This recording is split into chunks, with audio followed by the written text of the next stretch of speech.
Ei, estudante, aqui quem fala é Manuel Cabral e vamos então hoje resolver as questões aí de decomposição de vetores, beleza? Vamos então aqui para a tela ler o enunciado da questão. Encontre a soma de dois vetores, o vetor A e o vetor B, que estão no plano XY e que são dados por... Estão aqui os dois vetores, certo? O vetor A e o vetor B e suas respectivas componentes do eixo X e do eixo Y, no caso I e J, certo? Dá uma pausa aí no vídeo, tenta responder a questão e depois retorna aí para a gente dar continuidade, beleza?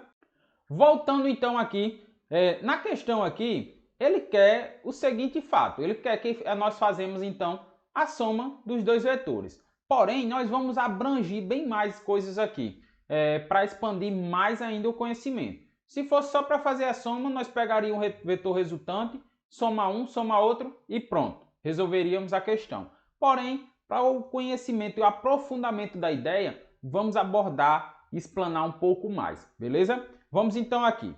Primeira coisa que a gente temos o vetor A, que tem a componente 2i e 3j, certo? Vamos aqui pegar primeiro esse vetor aqui, extrair esse vetor A aqui, certo? Vamos fazer a extração dele.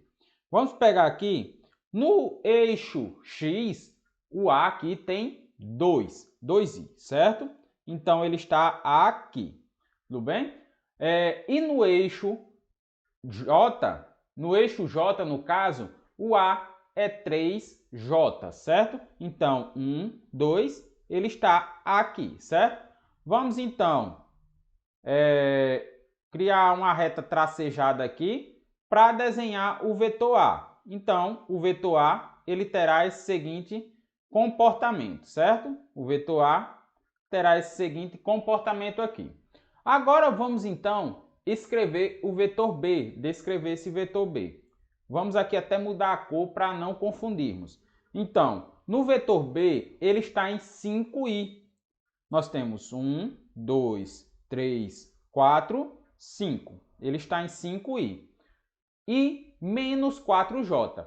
Lembrando, esses valores aqui para cima e para a direita do eixo, certo? Nós estamos considerando como positivo. Tudo que está abaixo ou para a esquerda do centro do eixo, a gente considera em caso negativo. Então, consequentemente, o y aqui, ó, a gente vamos ter menos 4. Então, vai ser 1, 2, 3, 4. Menos 4 aqui.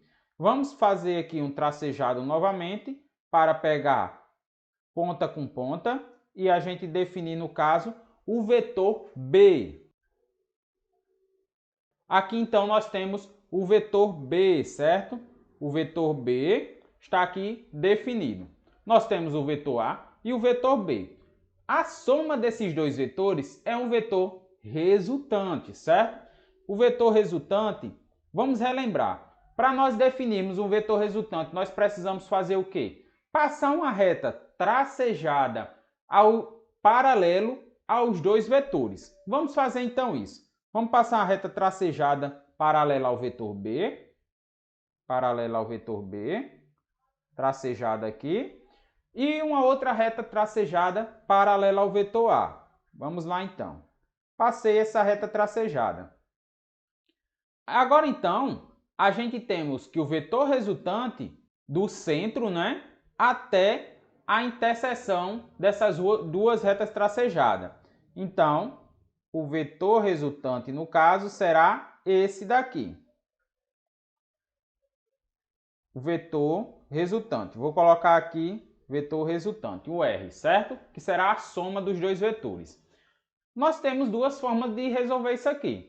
Ou pegar logo aqui direto e já encontrar esse vetor resultante, certo? Com I e J, a gente já consegue determinar aqui. Ou então, a gente também temos a opção de efetuar a soma, certo? Vamos aqui fazer aqui primeiramente de análise gráfica. Na análise gráfica aqui, a gente temos o seguinte. No eixo I aqui, esse tracejado ele está coincidindo aqui, ó.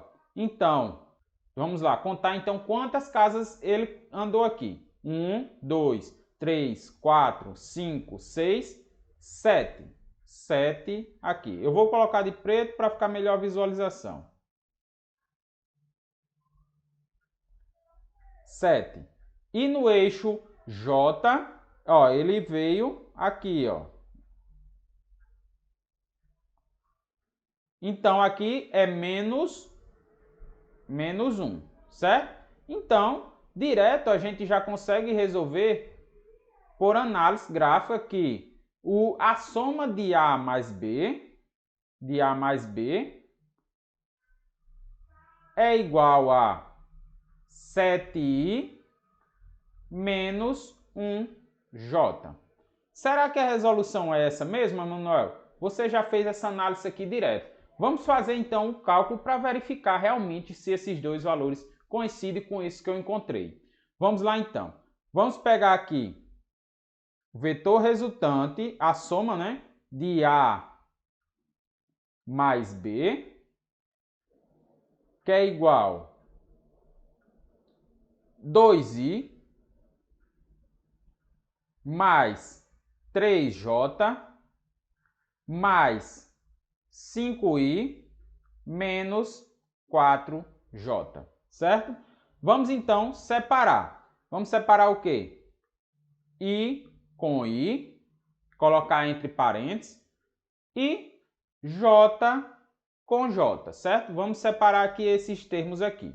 Então, a gente fica com o seguinte: a resultante de A mais B vai ser igual, vou abrir parênteses e colocar o i separado, mais abrir parênteses e colocar aqui o j separado, j chapéu e i chapéu, certo? O que é que tem componente i? As que tem componente i é 2 e 5. Então, 2 mais 5.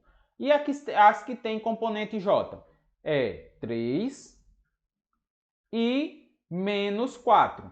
Lembre-se do sinal aqui para a gente não errar, certo? Que é muito fácil errar aqui, ó, e perdermos uma questão por besteira. Então, nós temos menos 4. Fazendo então a soma, a gente temos o seguinte, que R vai ser igual a 2 mais 5, que é 7i, e mais 3 menos 4 é quanto? Menos 1j, que é igual a 7i menos 1j. Justamente a mesma resolução, o mesmo resultado que a gente encontrou verificando a análise direta, certo? Essa questão sempre tem que dar o valor exato que a gente encontra, tanto no valor quanto no cálculo, a não ser, salvo exceção, que sua reta esteja desproporcional, certo? Agora vamos encontrar o módulo, certo? O módulo do vetor. Pede na questão, Emanuel? Não. Mas então por que você vai encontrar esse módulo se não é necessário? Para expandirmos nosso conhecimento, beleza? Então, vamos lá. Nós temos duas formas de encontrar o módulo. Nós podemos encontrar o módulo, ó, se a gente verificar aqui, nessa situação aqui, nós temos um triângulo. Ó. Nós temos um triângulo aqui. Se você quiser aplicar direto o teorema de Pitágoras aqui, a gente vai encontrar o R. E até mesmo por quê? Porque a resolução do módulo, nós precisamos de quê? Precisamos resolver o teorema de Pitágoras. Então, por esse motivo que a gente encontra o módulo ou o comprimento daquela flecha. Vamos encontrar então o comprimento dessa flecha R. Para encontrar o comprimento dessa flecha, a gente precisamos do seguinte, precisamos saber que R ao quadrado é igual a 7 ao quadrado mais menos 1 ao quadrado. Por que menos 1 ao quadrado, Emanuel? Por que não é menos aqui? Porque o valor do eixo y é que é menos, certo? Mas a operação é positivo. Então, fazendo este cálculo aqui, nós teremos o seguinte, que r ao quadrado é igual a 7 ao quadrado é 49, mais menos 1 ao quadrado, 1. Então, R vai ser igual a raiz de 49 mais 1, 50. Então, logo, R será igual... Vamos fazer uma simplificação aqui, sim, certo? Raiz de 50. Se a gente simplificar assim, deixar dessa forma, 25 vezes 2 é igual a 50, né? Ainda permanece igual a 50. Emanuel, você não tem a raiz de 2, mas eu sei a raiz de 25. A raiz de 25 é quanto? 5. Então, consequentemente, como resposta, nós obteremos o seguinte. A resposta vai ser igual a 5 raiz de 2. Então, logo, o módulo deste vetor é 5 raiz de 2, beleza? Vimos então que a gente podemos até expandir nosso conhecimento. Numa simples questão dessa, a gente consegue visualizar diversos fatores, diversas coisas que a gente utiliza, beleza? Por hoje então ficamos por aqui e nos vemos na próxima videoaula.